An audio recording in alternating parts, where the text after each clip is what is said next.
যেটা বলছিলাম আমার ইমাম হাসান হুসাইনকে যেন আমার ফাতেমা তুজোরা রাদিয়াল্লাহু তাআলা আনহা দুই জাং আপনার জাং মুবারকের উপরে লইয়া আমার ফাতেমা যেন সন্তানের আপনার মাথা মুবারক নাড়ে আর যেন কোরআন তেলাওয়াত পড়ে আমার ফাতেমা তুজোরা দইলা ইমাম হাসান হুসাইন যেন আপনার নিদ্রা চলে গেলে ঘুম চলে গেলে রাত্রি পার হয়ে গেল আমার হযরতে আলী রাদিয়াল্লাহু তাআলা আনহু রাত্রি বেলায় বাড়ি ফিরল আমার ফাতেমাকে ডাক দেয়া বলে বিবি রে কাজ পাই না খাবারও আনতে পারি না ওরে বিবি আমার সন্তানরা কি কিছু খায়া যায় বলে না না না খাবার তো নাই কি খাবে আমার ফাতেমা জোহরা রাদিয়াল্লাহু তাআলা আনহা বলে স্বামী গো এই দুই সন্তান কচি কচি মুখ শুকনো হয়ে আছে আমারও বড় কষ্ট হয় সন্তান যদি অনাহারে থাকে মা যদি নিজে না খায় সন্তানকে অনাহারে রাখবে না কিন্তু আসলে খাবারই যদি না থাকে ওই মা সহ্য করতে পারবে না ও বাবাজি ভাইরা আমার ইমাম হাসান হুসাইন আপনার রাত্রি বেলায় নিদ্রায় আছে সকাল সকাল যেন আমার হযরতে আলী রাদিয়াল্লাহু তাআলা আনহু কাজের খোঁজে যেন আপনার বার হয়ে গেল সকাল বেলায় আমার হযরতে ইমাম হাসান হুসাইন আপনার জাগ্রত হইল হওয়ার পরে বলে মা আমাদের পেটে এত ক্ষুধা আমরা যেন আর সহ্য করতে পারি না মা গো আজকে আমাদের কিছু খাবার থাকলে দাও আমরা ওই খাবারটা আমরা খাবো আমার ফাতেমা তো জোহরা রাদিয়াল্লাহু তাআলা আনহা বলে ওরে বেটা হোসাইন খাবার নাই খাবার থাকলে কি তোমাদের অনাহারে রাখতাম হোসাইন বলে মা আমরা নানার কাছে যাব নানার কাছে গেলে আমরা হয়তো নানার কাছে কিছু খাবার পাইবো আর নানা যদি আমাদের খাবার দেয় ওই খাবারটাকে আমাদের পেট পূরণ করব আমার ফাতেমা তো জানে আমার নবীর কাছেও খাবার না যদি খাবার থাকতো আমার আব্বা আমার বাড়িতে দিয়ে যাইতো কিন্তু ইমাম হুসাইনের কথাকে অমান্য না করিয়া বলল হুসাইন যাও যাও যাও তোমার নানার কাছে খাবার থাকলে তোমরা খেয়ে আসো যাও কারো সন্তান বারবার খাবারের কথা বলে আমার ফাতেমা জোহরা রাদিয়াল্লাহু তাআলা আনহা চিন্তা করে আল্লাহ আমার আব্বা জানের কাছে গেলে আমার আব্বার চেহারা দেখে হয়তো তাদের ক্ষুধা নিবারণ হয়ে যাবে জোরে বলা যাবে না সুবহানাল্লাহ হোসেন ইমাম হাসানকে লইয়া বলে চলো ভাই নানার কাছে যাই নানার কাছে গেলে হয়তো কিছু খাবার পাওয়া যাব এবার ইমাম হাসানকে লইয়া যেন চলে গেল আমার নবীজির কাছে পৌঁছে যায় বলে নানা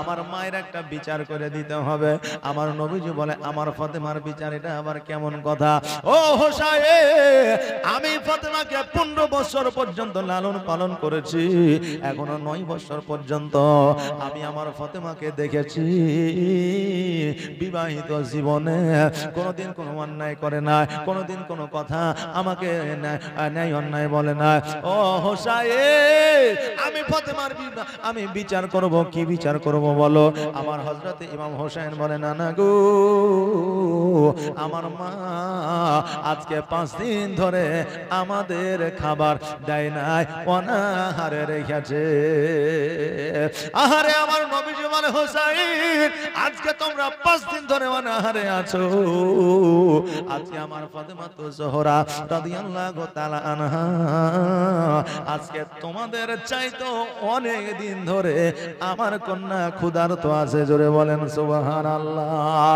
ও হোসাইন তোমার মায়ের বিচার হবে না কারণ তোমার মা খাবার জোগাড় করার চেষ্টা করে কিন্তু খাবার জোগাড় হয় না তোমার আব্বা কত কষ্ট করেছে তোমাদের খাবার জোগাড় করার জন্য হোসেন বলে হুজুর গো আমি না হয় বুঝলাম মায়ের কাছে খাবার নাই, আব্বার কাছে খাবার নাই, আমাদের খাবার দিল না।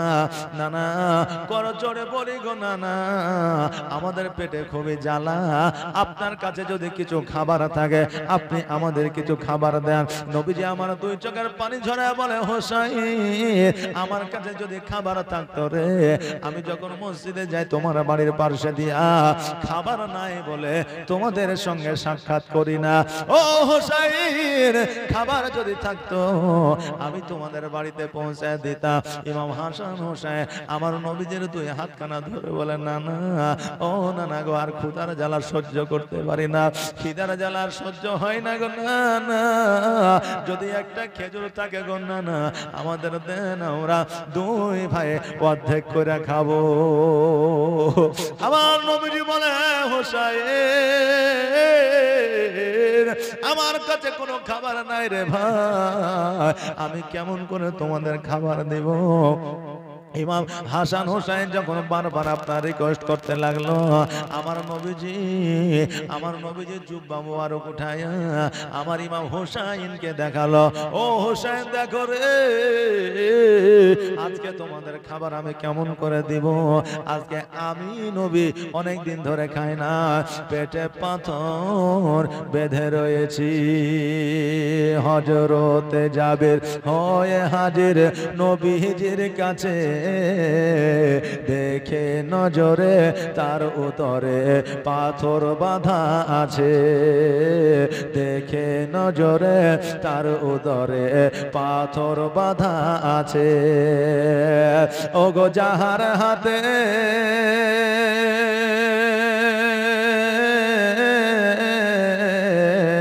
ওগো যাহার হাতে দো জাহানের খাজনার চাবি, কয়েক দিন ধরে অনাহারে আসেন মোর নবী, কয়েক দিন ধরে অনাহারে আসেন মোর নবী।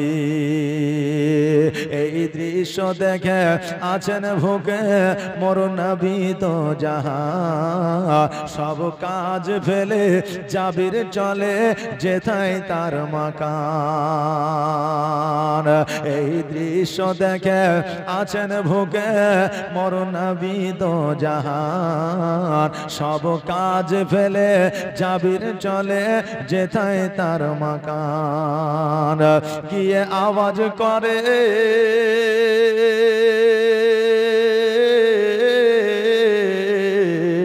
গিয়ে আওয়াজ করে কোন বা ঘরে আছো মোর বিবি, কয়েক দিন ধরে অনাহারে আছেন মোর নবী, কয়েক দিন ধরে অনাহারে আছেন মোর নবী।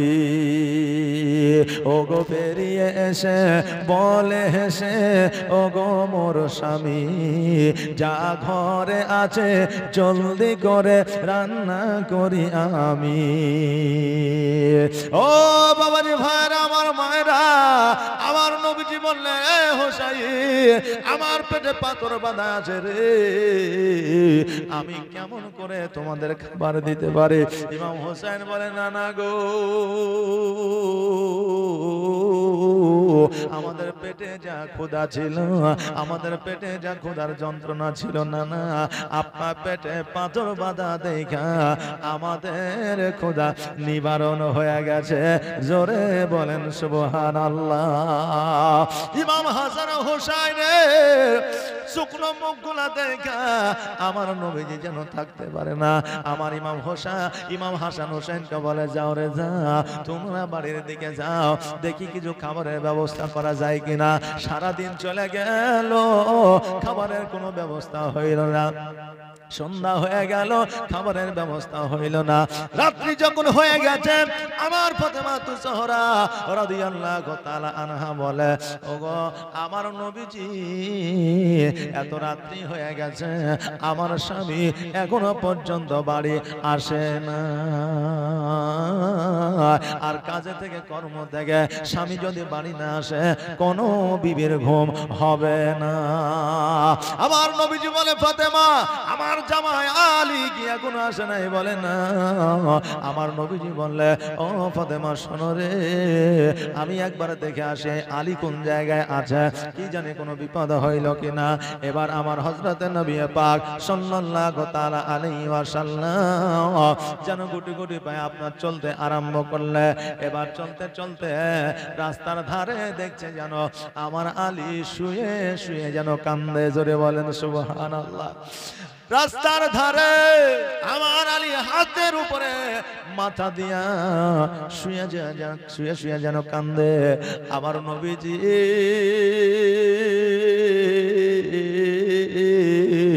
আমার আলীর কাছে পৌঁছে গেলে, আর পৌঁছায় যায় বলে, আলী রে আজকে বাড়ি কেন যাও নাই, ঘর কেন যাও নাই? আমার আলী দুই চোখের পানি ছেড়ে দিয়ে বলে, নবী গো আজকে আমি খাবারের ব্যবস্থা করতে পারি না, কাজ কর্ম হয় না। ওগো নবীজি আমি খালি হাতে কেমন করে বাড়িতে যা? আজকে বাড়িতে গেলে আমার সন্তানরা যে খাবার খাবার করবে। নবী গো ওই কচি কুচো মুখগুলোর দিকে আমি তাকালে আমি আলী সহ্য করতে পারবো না। এই জন্য আলী আমি বাড়ি যাই না। নবী আমার বললেন, আলী রে কাজ হোক আর না হোক, কাজ পাও আর না পাও, আজকে তোমার জন্য আমার ফাতেমা রাস্তা, আজকে তোমার জন্য আমার ফাতেমা পথে যেন আপনার বসে আছে। আজকে তুমি যতক্ষণ পর্যন্ত বাড়িতে না যাবে ততক্ষণ পর্যন্ত আমার কন্যা ফাতেমা কেমন করে ঘুমাইতে পারে? ও আলী আর দেরি নয়, দেরি নয়, চলো চলো আমরা বাড়ির দিকে যাই। আলীকে ধরিয়া যেন আমার নবীজি বাড়ির দিকে নিয়ে গেল। যেমনই আমার হযরতে ফাতেমাতুজ জোহরা রাদিয়াল্লাহু তাআলা আনহা আমার নবীকে যেমনই দেখেছে, আমার হযরতে আলীকে যেমনই দেখেছে, আমার ফাতেমা রাদিয়াল্লাহু তাআলা আনহা মাথাটা নিচু করে নিয়ে যেন আপনার ডুকরে ডুকরে কাঁদে। আলী যাইয়া বলে, ফাতেমা তুমি কেন কাঁদো রে? আমার ফাতেমা বলে, স্বামী গো আজকে আপনি বাড়ি আসবেন না, রাত্রি হয়ে গেছে, আমি আপনার বিবি কেমন করে আমি রাত্রিটা অতিবাহিত করব? আমি কেমন করে ঘুমাইবো গো স্বামী? আমি কেমন করে ইমাম হাসান হোসেনকে সান্ত্বনা দিব? আমার হযরতে আলী রাদিয়াল্লাহু তাআলা বলে, ওরে আমার বিবি আমি আজকেও কাজের ব্যবস্থা করতে পারি না, খাবারের ব্যবস্থা করতে পারি না, আর আজকে খাবারের ব্যবস্থা না করিয়া কেমন করে আমি আসব? আর আমার সন্তানের কচি কচি মুখগুলো আমি দেখবো রে বিবি। আমার সন্তানের কচি কচি মুখগুলা যখন শুকনো হয়ে থাকবে রে বিবি, আমি আনি সহ্য করতে পারবো না। এই জন্য আমি বাড়ির দিকে আসি না, যতক্ষণ পর্যন্ত কাজও করবো না পাইবো ততক্ষণ পর্যন্ত বাড়ি আসবো না বলেছে। আমার ফাতেমা বলে, স্বামী গো কাজ হোক আর না হোক, কাজ পান আর না পান, আপনি সারাদিন অতিবাহিত কইরা যখন রাত্রি বেলায় বাড়িতে আসেন গো স্বামী, আমার সব খিদা নিবারণ হয়ে যায়, জোরে বলা যাবে না সুবহানাল্লাহ। স্বামী স্ত্রী মহব্বত কেমন দেখেন। আর এখন স্বামী 6 মাস কাজ করে বাড়িতে যদি 1 মাস থাকে, তো অনেক বিবি বলে তুমি কাজে কবে যাবে? তোমার জ্বালা তো সহ্য করা যাচ্ছে না, কারণ রাত 12টায় তুমি টিভির দোকান থেকে, চায়ের দোকান থেকে উঠে আসছো, আর আসার পরে এই রাত্রি 11টার সময় খাবার দেওয়া বলছো, আমি আর সহ্য করতে পারছি না, তুমি কবে যাবা কাজে, তাড়াতাড়ি করে যাও। জি, আরে স্বামী তোমার 6 মাস কাজ করে আছে, বিদেশটা হয়েছে জাহান্নাম, বিদেশটা একটা ছোট করে জাহান্নাম। আমরা মনে করি বিদেশ থেকে টাকা কামাই করে নিয়ে আসে, আরে কত শান্তিতে নিয়ে আসে, তাই মনে করি কিনা? কিন্তু শান্তিতে টাকা বিদেশে পাওয়া যায় না বাবজি ভাইরা। যেখানে খাবারের ঠিক নাই, শোয়ার ঠিক নাই, পানির ঠিক নাই, গোসলের ঠিক নাই, বাবজি ভাইরা ওই জায়গা থেকে কত কষ্ট করে যুবকেরা আজকে পুরুষেরা টাকা উপার্জন করে আনে, একমাত্র পুরুষই জানে। এই জন্য তো স্বামী স্ত্রীর মধ্যে মহব্বত আর আগের মতো নাই। জি, স্বামী স্ত্রীর মহব্বত আগের মতো নাই। একজনের স্ত্রী হঠাৎ করে অজ্ঞান হয়ে গেছে, বুঝলে? হঠাৎ করে যখন অজ্ঞান হয়ে গেছে, তখন ওকে কিন্তু আপনার ডাক্তারখানা নিয়ে যাওয়া হয়েছে। ডাক্তারখানা নিয়ে যায়, ট্রিটমেন্ট তো অনেক সময় ভুল হয় না, হয় না, ভুল হয়। তো এবার ভুল করে ডাক্তারও বলে দিয়েছে মারা গেছে। বাড়িতে নিয়ে এসে গোসল দিয়া কাফন পরাইয়া একবার খাটলিতে করে নিয়ে এসে 4 মোহনী রাস্তায়, আগের মানুষ পেছনে, পেছনের মানুষ আগে, যেমনই যা খাটলিটা তুলতে যাবে অমনি খাটলিটা কিন্তু আপনার পোলের সাথে ধাক্কা লেগে গেছে। আর যেমনই ধাক্কা লেগে যাওয়া ওই মুর্দা মহিলা কিন্তু জিন্দা হয়ে গেছে। আর যেমনই জিন্দা হয়ে যাওয়াকে তাড়াতাড়ি করে আবার আপনার হাসপাতালে নিয়ে যাওয়া হয়েছে। হাসপাতালে নিয়ে যায় 1 সপ্তাহ ট্রিটমেন্ট করার পরে ওই মহিলা মারা গেছে। এবার আসলে মারা গেছে, ওকে বাড়িতে নিয়ে এসে গোসল দিয়ে কাফন পরায় নিয়ে গেছে। সবাই পেছনে পেছনে যাচ্ছে মুর্দার, আর ওর স্বামী যাচ্ছে আগে আগে, আর বলছে পোল দেখে, আগে আগে যাচ্ছে আর বলছে পোল দেখে।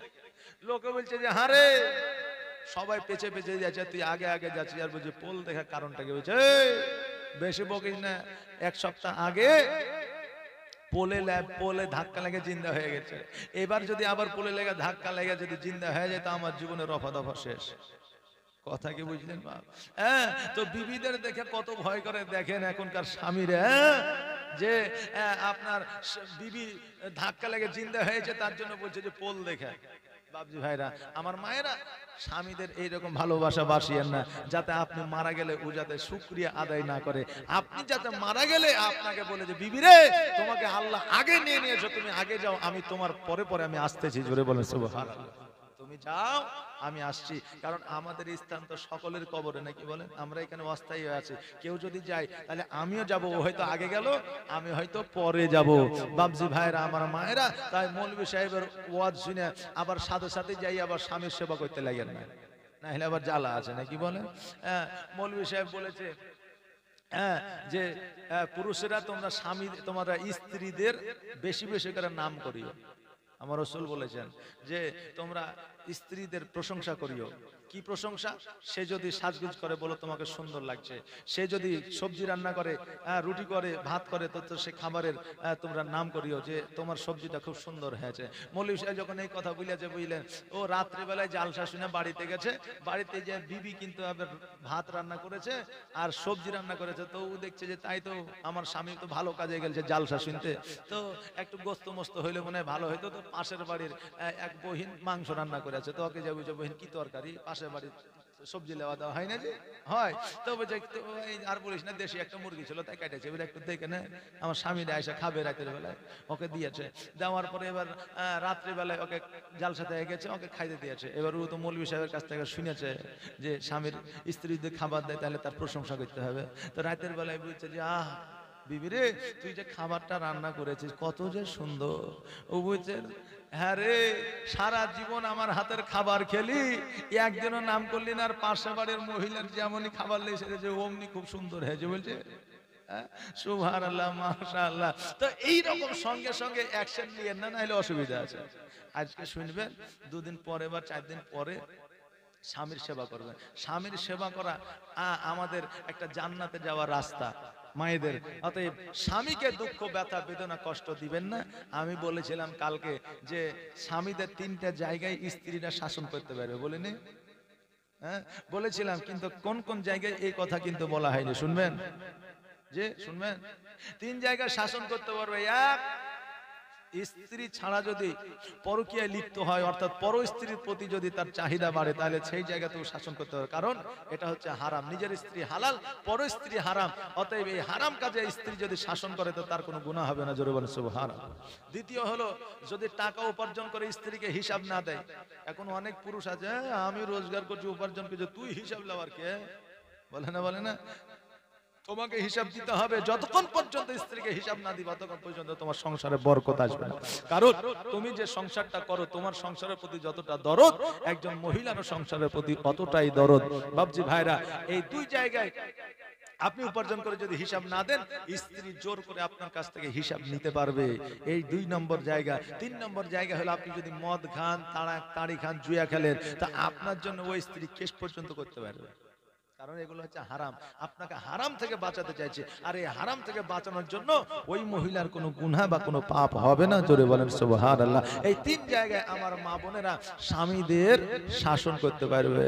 মায়েরা তো বলবে যে এতদিন একটা মৌলবি পেয়েছে, যে যে এতদিন শুনলাম যে স্বামীরা শুধু বিবিদের শাসন করবে, আজকে আমরাও পাইছি, আমরাও ঠিক শাসন করে নিব।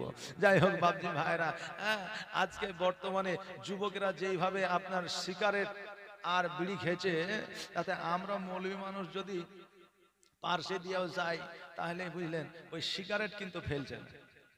আগের সম্মান আর এখনকার সম্মান পার্থক্য আছে না নাই? আগে আমরা যখন স্কুলে পড়াশোনা করতাম, তা আমাদের আমলে তো তখন মোবাইল ছিল না, তখন আমরা লাচে ফাঁকা জায়গায় খেলাধুলা করতাম। তো যখন মাস্টার মশাইরা সাইকেল নিয়ে যেত, তা আমরা দৌড়ে পালিয়ে যেতাম। আমরা না, আপনারাও পালিয়েছেন, যে মাস্টার দেখলে দৌড়ে পালিয়ে যেতাম, যে স্কুলে গেলেই হয়তো আমাদের উপর মাঠ চলবে। আর এখন কি করছে জানেন? এখন তো মোবাইলের যুগ, ওই সব খেলা নাই। রাস্তার মোড়ে মোড়ে মোবাইল নিয়ে লাইন দিয়ে বসে আছে, এক হাতে সিগারেট, এক হাতে বিড়ি, আর এক হাতে মোবাইল। এই মার রে, বাপরে। মাস্টার চলে এসে মোটরসাইকেল নিয়ে, তো একজনে বলছে যে হ্যাঁ রে, এটা মাস্টার আসছে রে, স্কুলে যায় হয়তো আমাদের প্রশ্ন করতে পারে। এই প্রশ্ন করবে মানে কি বলবে রে? কিছু বলবে না। তো বলে সেটা নাই, ঠিক আছে, তো বিড়িটা খাচ্ছিস তো কমসে কম বিড়িটা তো ফেলে দে। তো বলছে কে নেবে? আর বাপের টাকায় বিড়ি খাচ্ছি নাকি? হ্যাঁ, আর বাপের টাকায় বিড়ি খাচ্ছি নাকি? আমি খাচ্ছি আমার বাপের টাকায়, তোমার অসুবিধা কোন জায়গায়? আমাদের আজকে সম্মান কোন জায়গায়, বুঝতে পেরেছেন বাপজি ভাইরা আমার? তাই যুবকদের বলবো সাবধান হয়ে যাও, কারণ লজ্জাও হলো একটা ঈমানের অঙ্গ। জোরে বলেন সুবহানাল্লাহ।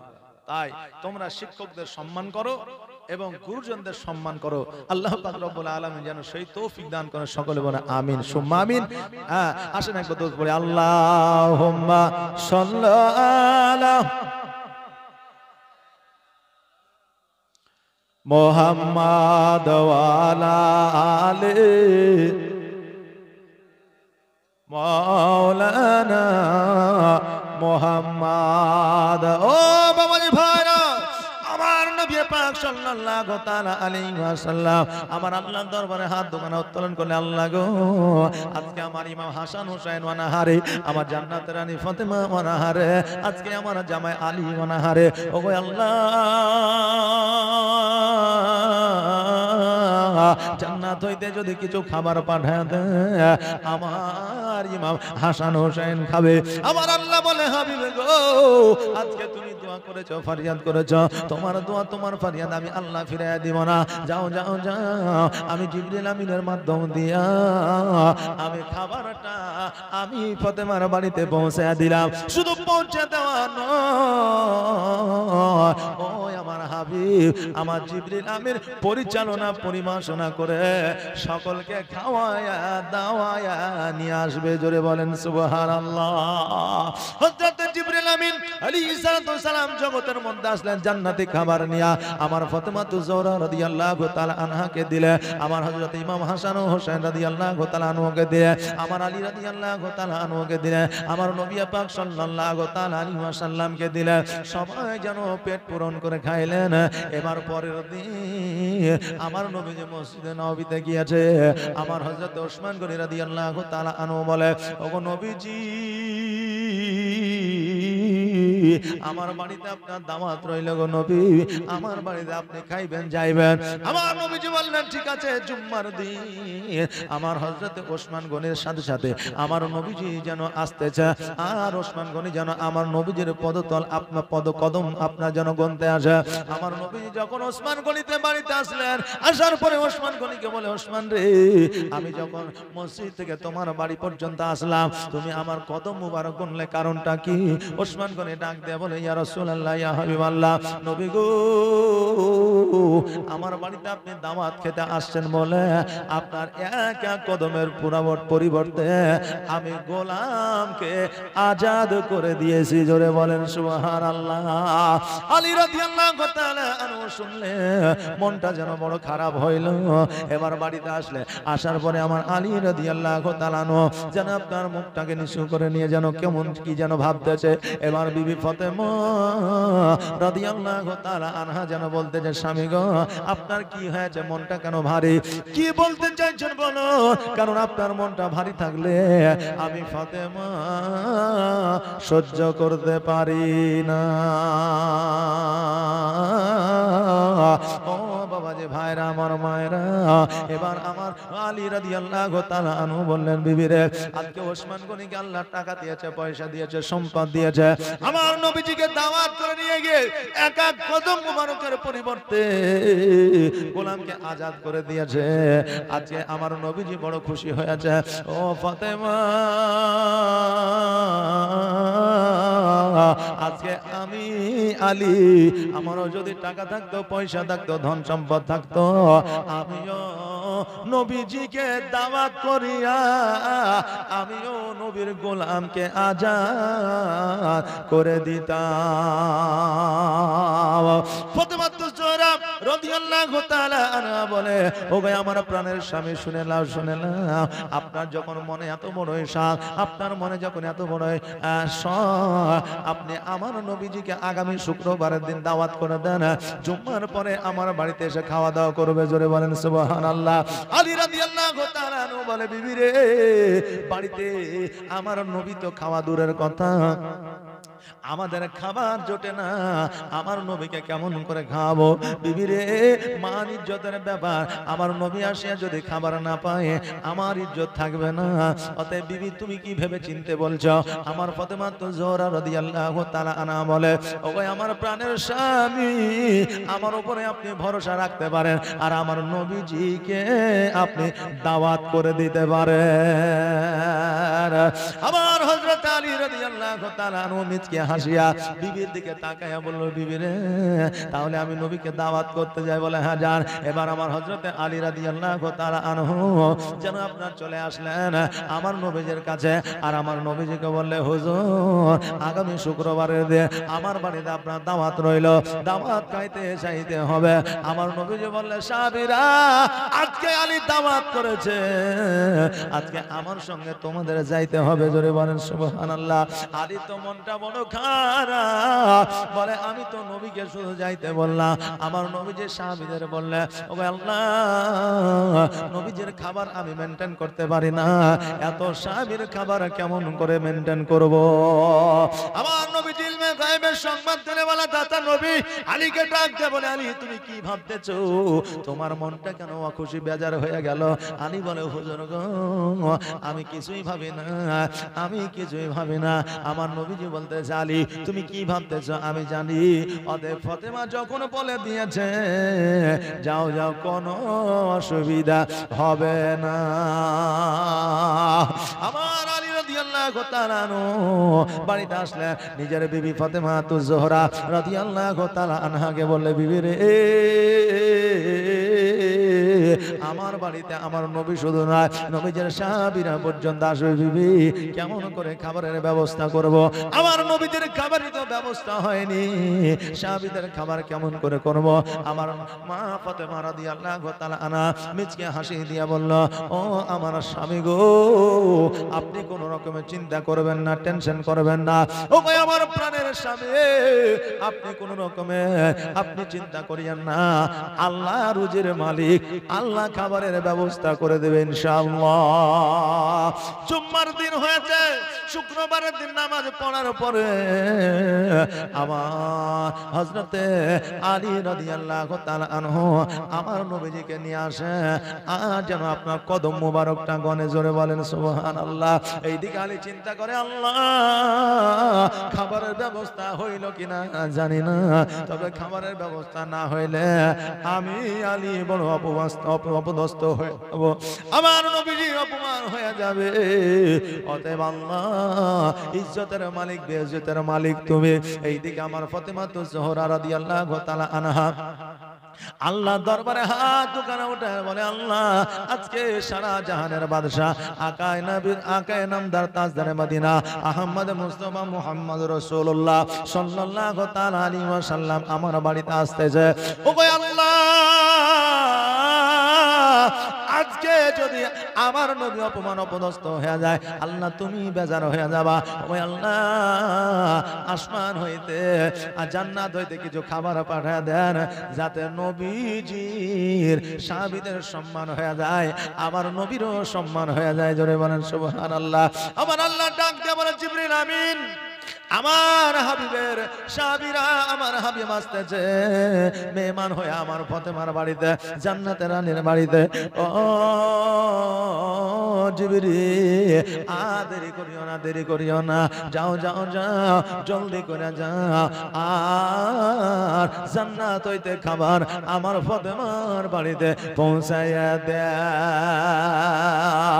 আমার হযরতে জিবরিল আমিন খাবারগুলো ফাতেমার বাড়িতে পৌঁছায়া দিলে, নবীজিকে লইয়া মা ফাতেমার বাড়িতে পৌঁছাইলেন। আমার নবীজি বলতে জালি, আমি যখন মসজিদে নববী থাইকা যখন তোমার বাড়িতে আসতেছিলাম, আমার কদম মুবারক গুনেছো, কারণটা কি? আলী বলতেছে হুজুর গো, আমি জানি না, আপনার কন্যা ফাতেমা তো জোহরা রাদিয়াল্লাহু তাআলা আনহা গুনতে বলেছে, তাই গুনেছে। আমার ফাতেমাকে ডাক দিয়া বলে, ফাতেমা বলো বলো, আজকে আমার কদম মুবারকটা গুনেছো, কারণটা কি? আমার কদম মুবারক গোনার কারণটা কি বলো? আমার ফাতেমা বলতেছে, ইয়া রাসূলুল্লাহ, ইয়া হাবিবাল্লাহ, নবী গো, ওসমান গনি রাদিয়াল্লাহু তাআলা আনহু আপনাকে দাওয়াত দিয়ে নিয়ে গিয়েছিল, ওনাকে আল্লাহ টাকা দিয়েছে, পয়সা দিয়েছে বলে উনি আপনার এক এক কদম মুবারকের পরিবর্তে গোলামকে আজাদ করে দিয়েছে, কিন্তু আমাকে আল্লাহ টাকা দেয়নি, পয়সা দেয়নি, আমাকে বড় গরিব করে দুনিয়ার মধ্যে পাঠিয়েছে। ওগো আমার নবীজি, আজকে আপনার কদম মুবারক গোনার উদ্দেশ্য হলো এটা, আপনার এক এক কদম মুবারকের পরিবর্তে 10,000 উম্মতিকে আমি ফাতেমা আল্লাহর কাছে দোয়া করে জাহান্নাম থেকে জান্নাতি বানিয়েছি। জোরে বলেন সুবহানাল্লাহ।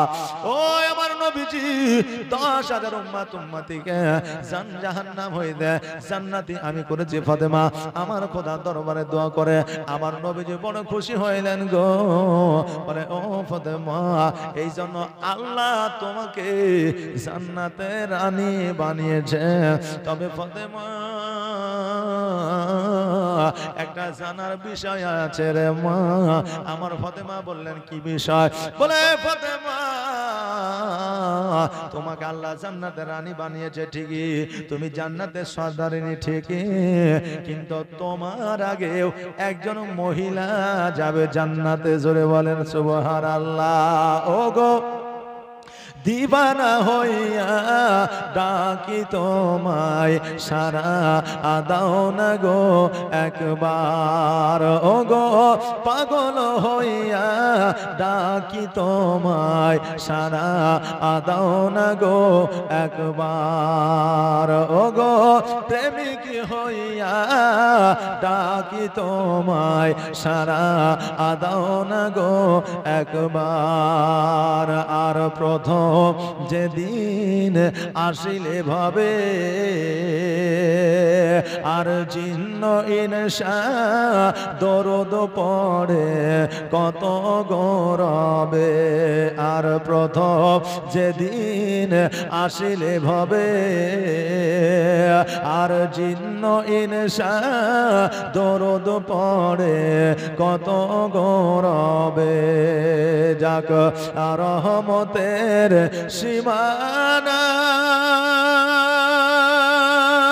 কাঁদে আসিতে সিজদায়। ওগো গুনাহগার উম্মত আছে আমার, কেমনে হবে পার। ওগো দিওয়ানা হইয়া ডাকি তোমায়, সারা আদাও না গো একবার। ওগো পাগল হইয়া ডাকি তোমায়, সারা আদাও না গো একবার। আর তোমার নূরে এ জগৎ নুরানি, আর জিন্ন ইনসা দরদ পড়ে এ ফারিস্তা আসমানি। আর তোমার নূরে এ জগৎ নুরানি, আর জিন্ন ইনসা দরদ পড়ে এ ফারিস্তা আসমানি। যাক রহমতের সীমানা দে আসিতে সিজদায় ওগো গুনাহগার উম্মত আছে আমার কেমনে হবে পার ওগো দিওয়ানা হইয়া ডাকি তোমায় সারা আদাও না গো একবার ওগো পাগল হইয়া ডাকি তোমায় সারা আদাও না গো একবার ওগো প্রেমিক হইয়া ডাকি তোমায় সারা আদাও না গো একবার আল্লাহুম্মা সাল্লাল্লা মাওলানা মুহাম্মদ ওয়ালা মাওলানা মুহাম্মদ সাল্লাল্লাহু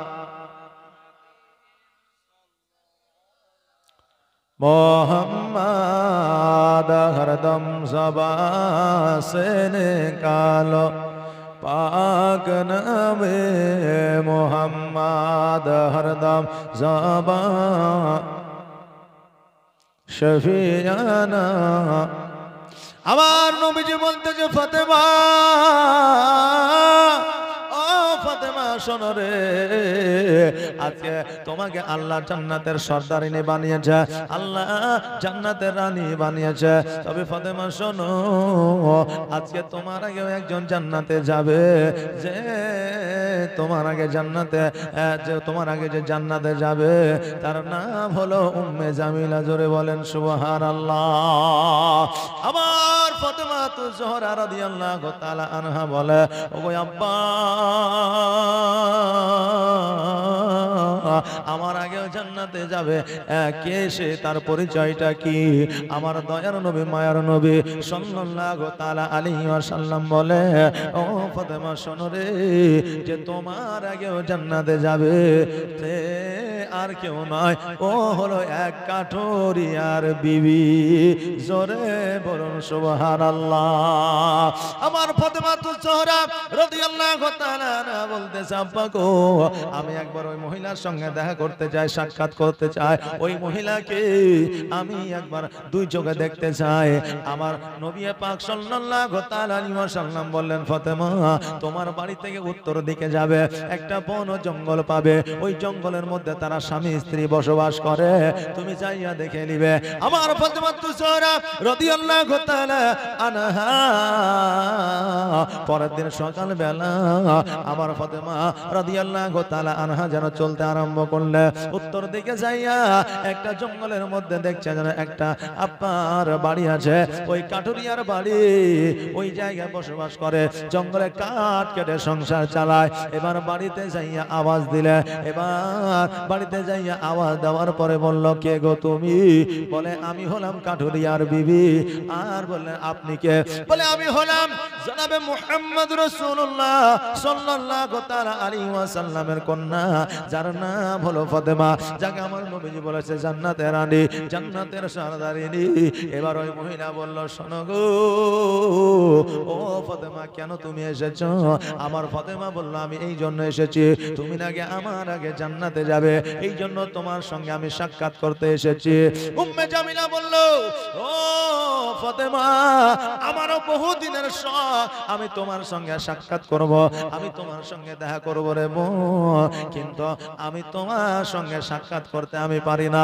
আমার ফাতেমা বলল ও কাঠুরিয়ার বিবি শোনো রে আজকে ফাতেমা আমি হাজির হয়েছি এবার দরওয়াজাটা খুলে আমার সঙ্গে সাক্ষাৎ করে নাও কাঠুরিয়ার বিবি বলল ফাতেমা আজকে তোমার সঙ্গে আমি দেখা করতে পারবো না এই জন্য দেখা করতে পারবো না আজকে আমার স্বামীর কাছ থেকে অর্ডার নেওয়া হয় না জোরে বলেন সুবহানাল্লাহ একজন নারী জান্নাতের রানীর সঙ্গে দেখা করবে তো স্বামীর অর্ডার পাইনি তাই বলে দেখা করবে না আর আমাদের বিবিরা বুঝলেন স্বামী যদি কলকাতায় থাকে চেন্নাইয়ে থাকে তো সকালবেলায় বাপের বাড়ি যায় বিকেল বেলায় চলে আসবে স্বামী ফোন করে যে হ্যালো কোথায় বলে বাড়িতে স্বামীকে ফাঁকি দিয়ে আমরা আমাদের বিবিরা অনেক কাজ করে, কিন্তু জান্নাতে যাইতে হলে স্বামীকে ফাঁকি দেওয়া যাবে না। ও বাবাজি ভাইরা, আমার ওই কাঠুরিয়ার বিবি বলে, ও ফাতেমা, আমি তো আমার স্বামীর কাছ থেকে অর্ডার নিইনি, কালকে আসো গো, আমার স্বামীর কাছ থেকে অর্ডার নিব, তারপরে তোমার সঙ্গে সাক্ষাৎ করব। আমার ফাতেমা তো জোহরা রাদিয়াল্লাহু তাআলা আনহা বাড়ির দিকে চলে আসলে। এবার পরের দিন যখন আপনার বাহির হবে, ওই আপনার কাঠুরিয়ার বাড়ি যাবে, আমার ইমাম হোসেন ডাক দিয়ে বলে, মা গো কোথায় যাইবা? বলে আমি যাব ওই কাঠুরিয়ার বাড়িতে। ইমাম হোসেন বলল, মা আমিও যাব। বাচ্চা ছেলে বাইনা ধরেছে, ও বেরাতা, আমাদের বাচ্চারাও বাইনা ধরে আমাদের সঙ্গে যাওয়ার জন্য। ইমাম হোসেন বলে, মা আমিও তোমার সঙ্গে যাব। আমার মা ফাতেমা রাদিয়াল্লাহু তাআলা আনহা ইমাম হোসেনকে নিয়ে যেন আপনার চলতে আরম্ভ করেছেন। কাঠুরিয়ার বাড়িতে যাইয়া আওয়াজ দিয়েছে, কাঠুরিয়ার বিবি বলতেছে, ও ফাতেমা শোনো গো, কালকে তুমি একা এসেছিলে, আজকে একটা বাচ্চার আওয়াজ পাওয়া যায়, জোরে বলেন সুবহানাল্লাহ। ফাতেমা বলতে যে বাচ্চাটা আমার সন্তান ইমাম হোসেন, বাচ্চা ছেলে আসতে চেয়েছে, জেদ করেছে, তাই নিয়ে এসেছি। এবার ওই কাঠুরিয়ার বিবি বলল, ফাতেমা কালকে তোমার সঙ্গে সাক্ষাৎ করব অর্ডার নিয়েছে, কিন্তু ইমাম হোসেনের সঙ্গে সাক্ষাৎ করব এই অর্ডারটা নেওয়া হয়নি, আগামী কালকে আসো, আমি আবারও অর্ডার নিয়ে তারপরে দেখা করব। কত আদর্শের বিবি দেখে বাবজি ভাইরা, আমার মায়েরা।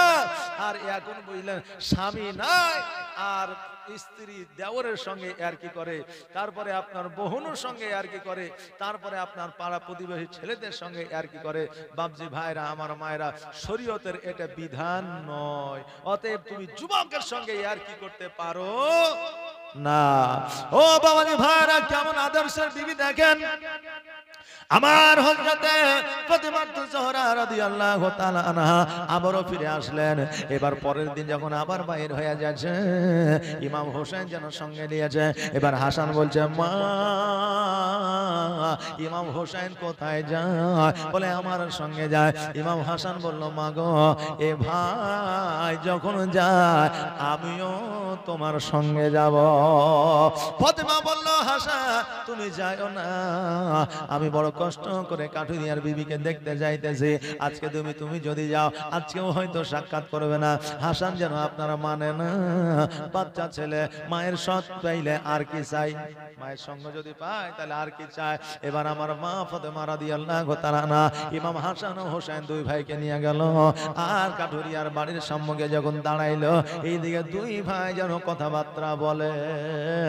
আর কাঠুরিয়ার বিবি ঘর থেকে বলে, ফাতেমা আজকে আর একটা বাচ্চার আওয়াজ পাওয়া যায়, বাচ্চাটাকে বলে, এই বাচ্চাটা হলো আমার বড় সন্তান হাসান।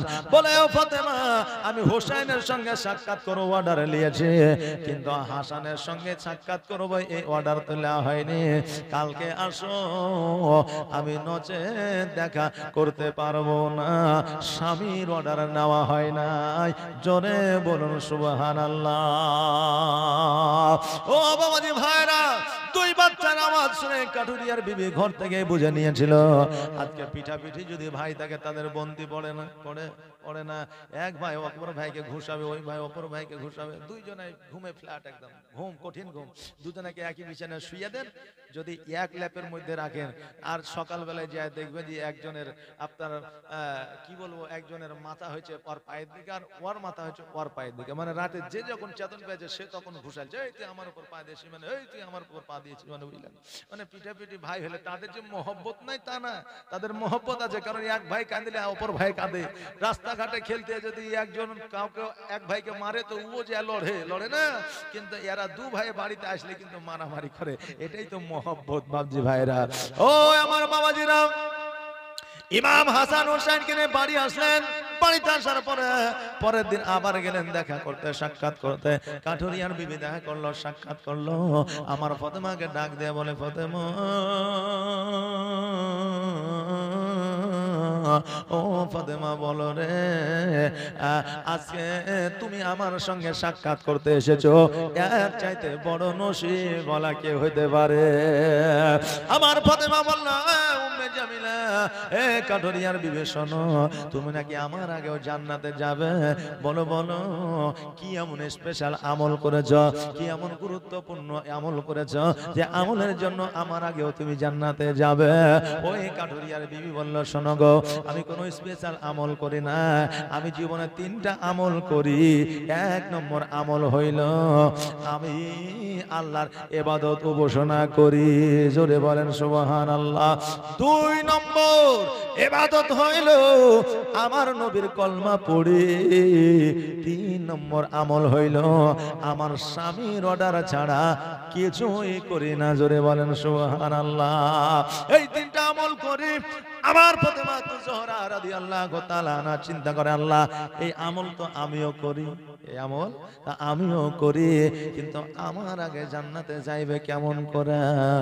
এবার আমার হযরতে ফাতেমা জোহরা রাদিয়াল্লাহু তাআলা আনহা আমার নবীর কাছে গেলে, আমার নবীর কাছে যাইয়া বলে, হুজুর গো, ওই কাঠুরিয়ার বিবি যে আমল করে আমি ফাতেমা আমিও তো সেই আমলই করি, কিন্তু আমার আগে জান্নাতে যাবে কেন এটা আমি ফাতেমা বুঝতে পারি না। আমার নবীজি বলে, ফাতেমা ও ফাতেমা শোনো রে, আজকে তোমার বড় যখন খাবার মন হয়েছিল লেবু, তখন তুমি আমার চাদরটা বিক্রয় করে লেবু নিয়ে এসেছিলে। আল্লাহ আলীকে পরীক্ষা করেছিল, আল্লাহর পরীক্ষায় আলী পাস করেছিল। ওই চাদরটা কোনো দুনিয়ার মানুষের কাছে বিক্রয় করে না, ওই চাদরটা বিক্রয় করেছে আমার আল্লাহর ফারিস্তার কাছে। জোরে বলেন সুবহানাল্লাহ। ও ফাতেমা, আমার আলী রাদিয়াল্লাহু তাআলা আনহু একটা লাল খুব সুন্দর ঘোড়া বিক্রি করেছে। ওই ঘোড়াটা দুনিয়ার ঘোড়া নয়, ওই ঘোড়াটা হলো জান্নাতি ঘোড়া। জোরে বলেন সুবহানাল্লাহ। ওই জান্নাতি ঘোড়ার পৃষ্ঠে তুমি চেপে থাকবে, আর ওই যে চাদরখানা জান্নাতের মধ্যে রাখা আছে, ওই চাদরখানা দিয়ে ঘোড়ার গলাটা একবার পেঁচানো থাকবে, আর ওই চাদরখানা কাঠুরিয়ার বিবি ধরে টান দিবে। তুমি ঘোড়ার উপরে থাকবে, আর কাঠুরিয়ার বিবি ওই ঘোড়ার চাবুকটা ধরে, ঘোড়ার ওই চাদরখানা ধরে টান দিবে। আর যেমনই টান দিবে রে, আর ওই জান্নাতের দরওয়াজা খুলবে, আর কাঠুরিয়ার বিবি তোমার ঘোড়াটাকে টান দিয়া জান্নাতের মধ্যে প্রবেশ করবে। জোরে বলেন সুবহানাল্লাহ। আমার সোনার মদিনা, আমার প্রাণের মদিনা, আমার দয়ার মদিনা, আমার কলিজার মদিনা, যেই মদিনায় শুয়ে আছেন, যেই মদিনায় শুয়ে আছেন হাবিবে রব্বানা, আমার জানের মদিনা, আমার প্রাণের মদিনা, আমার দয়ার মদিনা, আমার কলিজার মদিনা, যেই মদিনায় শুয়ে আছে, যেই মদিনায় শুয়ে আছে হাবিবে রব্বানা, আমার জানের মদিনা, আমার প্রাণের মদিনা, আমার দয়ার মদিনা, আমার কলিজার মদিনা। কত হাজি হজ করিতে গেল গো মদিনাতে, কত হাজি হজ করিতে গেল গো মদিনাতে, তবু মদিনা দেখে, তবু মদিনা দেখে হাজিদের জান ভরে না, আমার সোনার মদিনা, আমার প্রাণের মদিনা, আমার দয়ার মদিনা, আমার কলিজার মদিনা, যেই মদিনায় শুয়ে আছে, যেই মদিনায় শুয়ে আছে হাবিবে রব্বানা, আমার জানের